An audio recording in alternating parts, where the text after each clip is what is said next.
နေဝင်ချိန်ရဲ့အယောင်လေးကိုသတိရစီမယ် One Brow Makeup Hearty Heart Beach Edition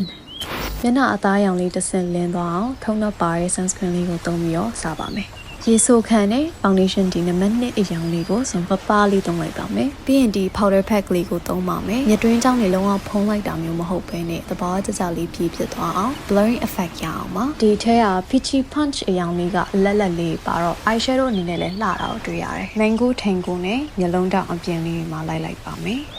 ဒီ mango tango အရောင်ကလေနေဝင်ချိန်ရဲ့လိမ်မော်အနီးအဲ့အရောင်နဲ့အရန်တူတယ်ဒီအရောင်လေးကိုပဲ bronzer အနေနဲ့နေဟက်တဲ့နေရာလေးမှာလိုက်ထည့်ပြီးမယ်ပေါ့ကျန်တဲ့ cotton candy အရောင်လေးကိုပိုင်းအောင်အသွေးလေးရအောင် layer လိုက်လုပ်ပါမယ်ဟောဒီမှာ double scoop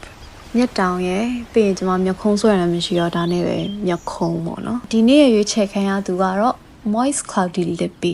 04ပါနှစ်တို့လောက်ပဲပပလေးသုံးပြီးသွားရင် lip melt orange candy အရောင်လေးနဲ့ဒီနေ့ရဲ့ look လေးကိုအဆုံးပါမယ်အားလုံးပဲဒီထက်ပိုပြီးလာနိုင်ကြပါစေ bye